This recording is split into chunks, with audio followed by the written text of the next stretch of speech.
It's time. It's time to get back to business. The business of building, specifically, because the last thing I really built around here, aside from the catacombs that I'm using as the storage system now, was this. And this is effectively my starter house, even though I'm not really using it as a starter house. Over here, we have the catacombs taking shape, and I'm really happy with how this is coming together now. I've got a really solid layout for the place. In addition to the wood and stone rooms over this way, right here we have the organics room, which has a bunch of stuff ranging from mud and clay and bricks to all of the dirt types, and we've got this here representing moss, because moss gets pushed by pistons and destroyed. So I got some green concrete powder there, which is a pretty decent substitute for moss, and a few other miscellaneous blocks over here. And then in this side, we have, what do we have in here? Oh yes, yeah. So more like architectural kind of aesthetic blocks, stuff like prismarine, amethyst, and sandstone, and quartz, and that kind of stuff. Still not sure what I'm doing with this back row of chests. Automation is still due to come in later, but overall, we've got a pretty decent setup, and I think the staircases at either side are going to go down to tombs that have to do with the End and the Nether. Right here is going to be our valuables. It's all looking pretty good, but unfortunately,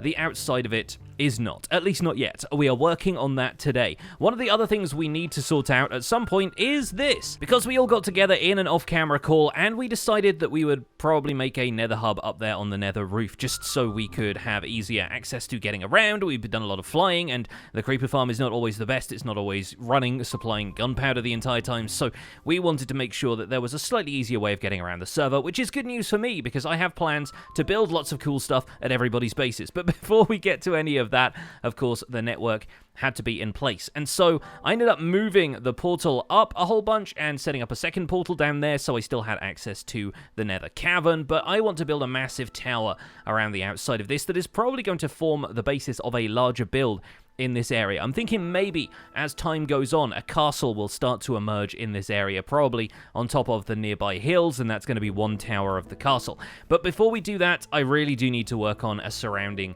for this storage system, because, oh my goodness, this thing has sort of been a thorn in my side for a little while now, and I want to get that taken care of. Luckily, I have a plan in mind already. I have a plan for a much larger build that's going to go here, and this is only the beginning. I sort of don't want to show you the rest of it until we get into the time lapse. But I've been doing a bit of drafting. This is it with the blocks rendered in a more solid looking way, so that you can kind of see the idea that I'm going with here. And a lot of it is more about texture than it is about depth and creating depth using blocks. I think we're going to have a fun time building stuff like this. But I've been gathering a bunch of materials off camera, because while this all looks like stone, and ignore the floating islands and stuff to the side, there's a couple of things further up that need our attention and need some more specialist blocks. Plus, I did end up trading a lot of my deep slate to Joey, so we might need to go and get a bit more of that. But it'll be nice to walk on in here and then walk straight down into the crypt to get our supplies, and I think we might be able to dress up the outside of this a little bit better as well. The interior of the exterior, I guess. We'll see how that goes. But for now, I think I've got all of the plans in place, so it's time to go to a time lapse.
So there she is.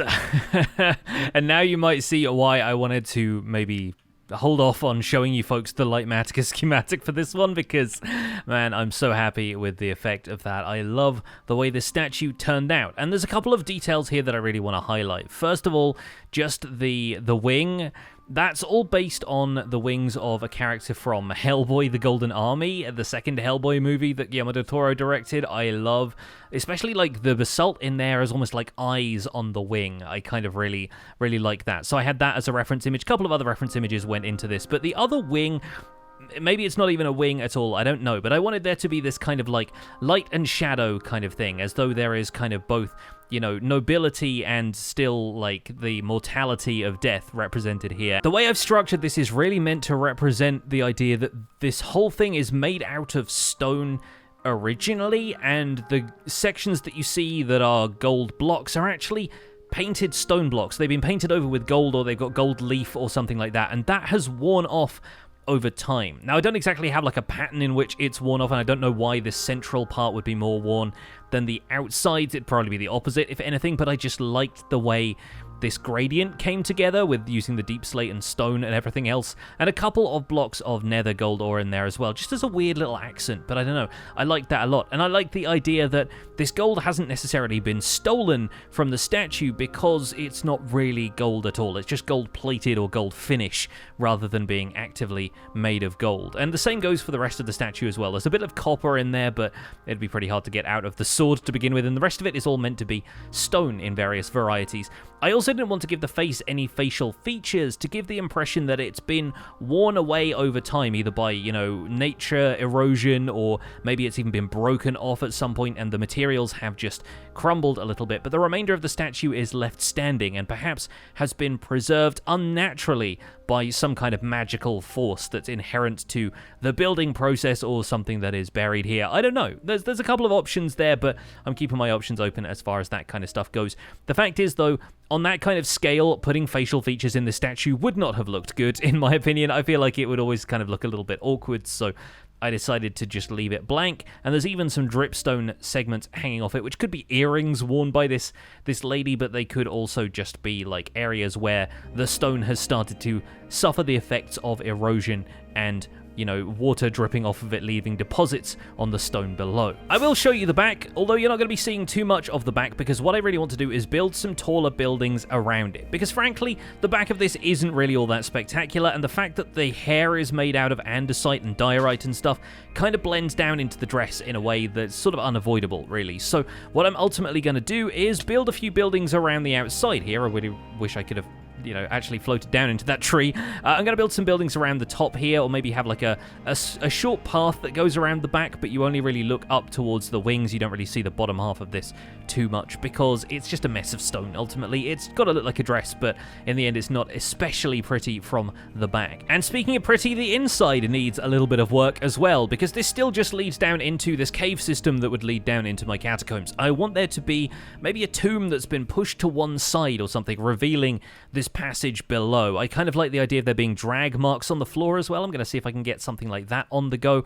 But the inside of this, it's a largely plus-shaped design. It's not really all that special, and if anything, the pedestal itself turned out pretty basic looking compared to what is above it. And I like that. This really draws the attention and allows this to just kind of be a standalone, fairly straightforward stone build. But I hope you guys enjoyed the time-lapse, and our Angel of Death, or Protector, or whatever she is now in place. So I'm going to get a bit more stuff done on the inside of here, going to remove the landscape, do a little bit of dressing up on the inside. Let's see how we get on. And after that, the catacombs got an upgrade. I still haven't finished decorating all of these areas quite yet, but behind the scenes here, I have set up item filters for each of the major groups of materials that we've got going on here, at least the major blocks, because I haven't really got room to put in a filter that's going to filter items by category, but I do have single item filters for all of the blocks that you see here on the floor. And the cool part about this is that we can drop stuff in from above into water streams, and that's just going to go all the way around here, meeting every single hopper as it goes in one connected system. And I still have to put in the water streams, I still have to put in ice blocks and stuff and slabs to make sure that all of the items can continue to transfer properly, but fingers crossed, this should be a simple enough system to set up because it's all in a regular pattern. I designed this whole layout so that it's sort of in a H kind of shape with the two arms on either side leading out to different tombs. This one here for the valuables is all going to be manually sorted, and there's going to be manually sorted storage around here as well. But that chest in particular and this one above it are of particular interest, because if I get up in here, I think this is where I put the other entrance. Yep, there we go. We can go all the way around here. This leads to all of the stone types and stuff like that. So right over here we have things like the deep slate and the black stone, the tough, and everything is going to go in there. And then as we come on down here, we get to the wood section, and the wood section is basically the last stop on the tour for all of these items as they go around. But of course, we need a place for the items to go when they don't have a home in our storage system. So these last three are the nether wood types. It actually skips over the last three chests because they are the wood miscellany. And then it reaches the end here where it gets deposited into a final hopper, basically the overflow for all of the items that don't make it. And would you look at that, it's right here in this corridor. So basically, all of the items that don't get put into the system, anything that isn't sorted by these item filters, loops around the circuit and gets dropped off in this chest right here. But most of the time, because I know these categories pretty well, at this point I've been working on the catacombs for a little while now, I should be able to restrict the items I put into the input chest to just the ones that I think will be sorted, and that way we're not going to end up with a system where a bunch of items accumulate on that hopper and then despawn. The main thing I want to do is make sure that there is a significant enough place that I can drop stuff down from up here, something that's going to work for the layout upstairs, because I've been busy upstairs. When you enter the catacombs via the main entrance under the statue, it now looks like this. This is the layout that I have set up for the tombs that I've decided are going to be pushed out to one side, and I haven't figured out what's going on over here yet, but we have like a little pathway. Over on the right-hand side, we have this large tomb that's sort of been pushed over to one side, and I've tried my best to emulate drag marks on the floor because there's no way people would be picking this thing up and moving it all by themselves. We've got another tomb towards the back there, these sort of wall recesses, some of which are holding candles, which I kind of like, and this entire area, by the way, despite the fact that it looks gloomy, thanks to the candles, the glow lichen, and the occasional other concealed light source, this whole place is actually spawn proof. Like, sometimes it gets down to like block light levels of 1, but it never dips to 0. I haven't actually seen mobs spawn in here since I've been working on it, which is a very good sign. It means the system is working. But it looks like the hole I just dug came out here, and I'm not the biggest fan of that, actually. I would sort of like it to be somewhere over there, and that's why I left the majority of this space blank. I figured there could be a chest here for offerings or something like that, and that's what would allow me to input items into the storage system via a dropper clock. But honestly, I'm not certain I want the offerings to go here. So maybe we can reroute the water streams. I'll figure out what that's going to look like, but I really like how this came together. As a storage system, it feels quite unique, but it still includes a lot of the modern features that I like to have in storage systems, like the ability to sort some items automatically. But aside from hooking up the automation, hooking up all of those item filters, yeah, I was concerned this was going to happen. I want to have a room here for the valuables. You know, the diamonds and gold and everything, all of the stuff that I'll probably want to keep handy is going to be right opposite the entrance, which, yes, I know opens me up to potential item theft, but people on the server know better than that. I could move this tunnel over by 1 block if I wanted to, so I can scrape a little bit more space out of here. Alternatively, we can have the stairs rise again so that the level of this tomb is more like here, and that way we can avoid accidentally cutting into the water streams at the back there. So if our offerings chest was over here, for example, where does that take us down to? Honestly, that's not too bad. The items could go this way, hit the wall over here. Water streams could carry the items around and over the top of these first few hoppers. Yeah, no, I think that will work. Okay, well, we're going to operate on the assumption that I should be able to get that working. We'll have a dropper clock feeding the items into the water stream. We'll close up this one here, and I think with a chest over on that wall, we should be good to go. A short time later, our water stream is in place, and this place will forever be haunted by the sounds of water streams because there's really no alternative other than just throwing a ton of hoppers in here, and it would be way too many hoppers. So over here we have our input chest, or our offering chest, I suppose. This has got a redstone lock on it, so this is a trap chest. It means that anything I put in here isn't going to get sorted through the system until we close the chest,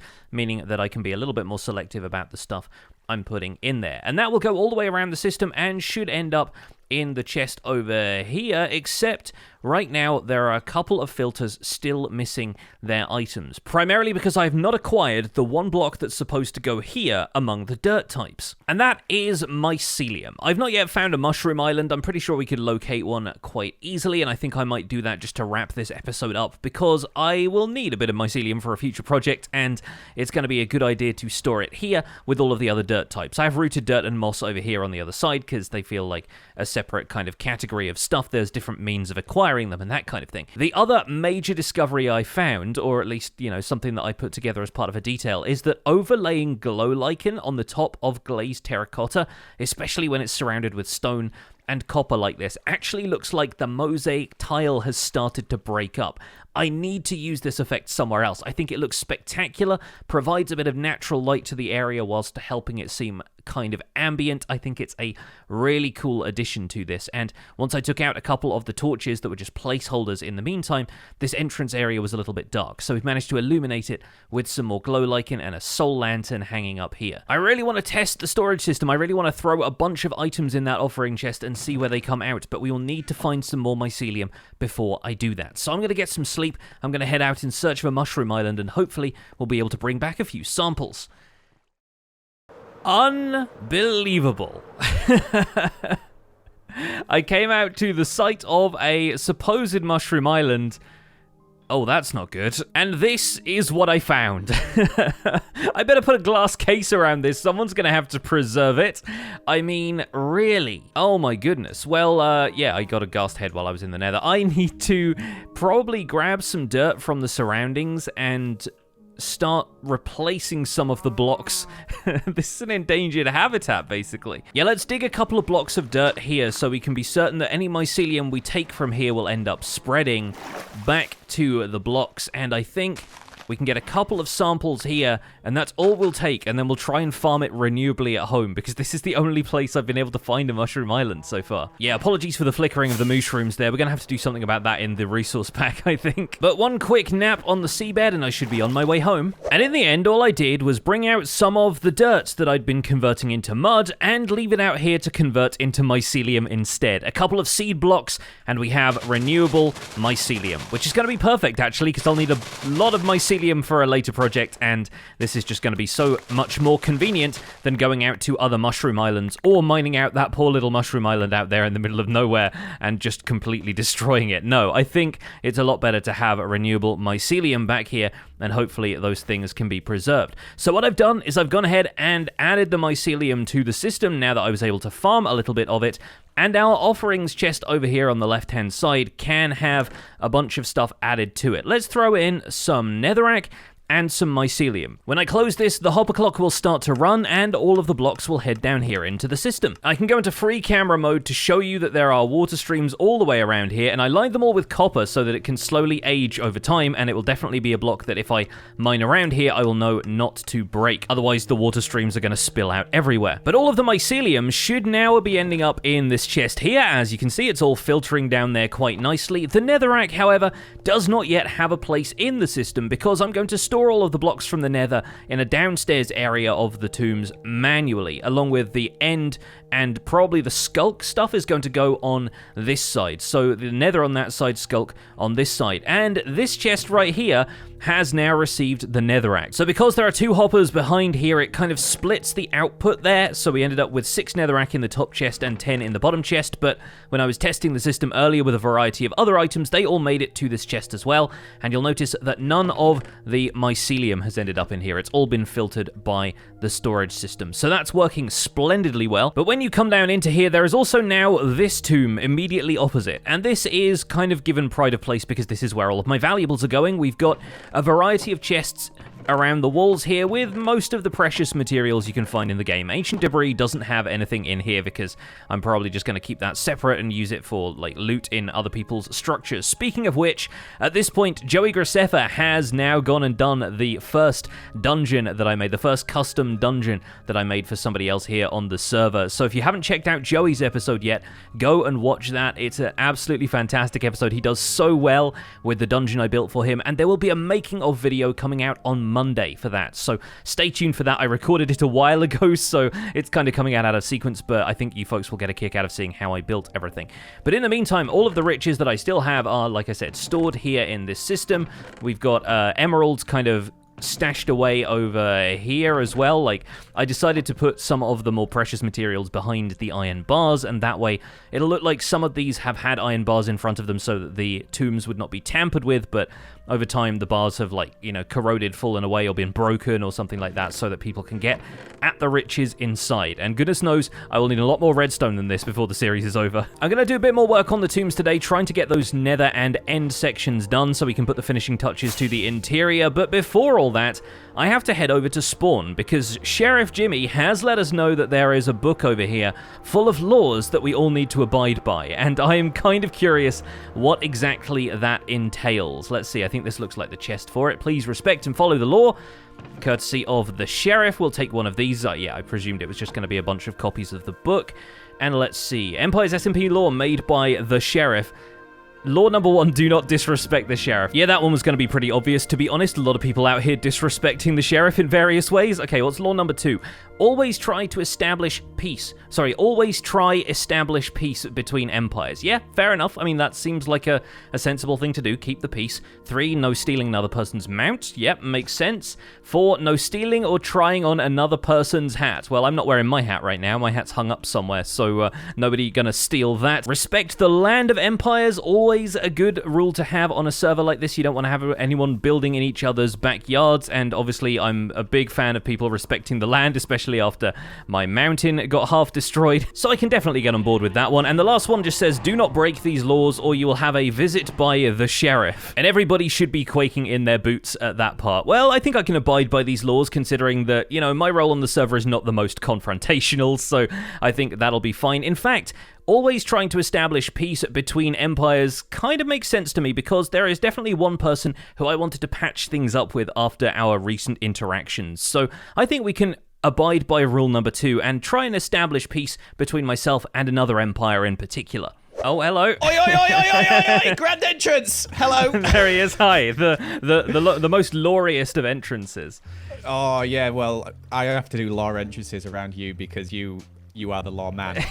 I come with gifts in hopes of an exchange. Oh, really? Yeah. I've got all this stuff in here. Oh, yes, very nice. I've heard that these in particular are a hot commodity. They're pretty rare these days. Collectible, one might say.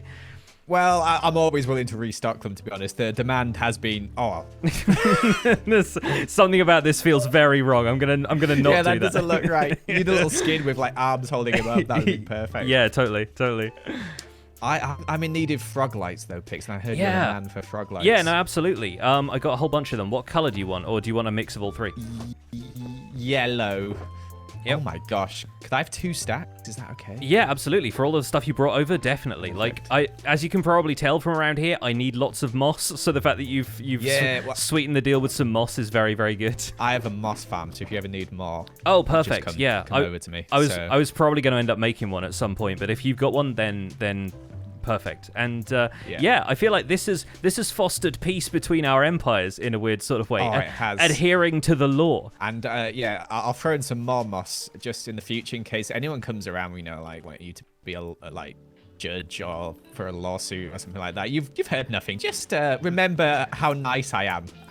Are you spelling lawsuit LORESUIT or no, is it LA? It's the LAW. I wish it was spelled that way, because this is my lawsuit I'm wearing right now. Oh no, it really is. Yeah. We're both wearing our lawsuits today. Unfortunately, it's the other one. So yeah, you may hear about it in the future. And just remember, I'm nice. I have moss. Okay. You've been demonstrably nice today. We have it on record. Yeah. So good. All right. So you know my character. Anyway, thanks so much. I'll speak to you in a bit. All right. See ya.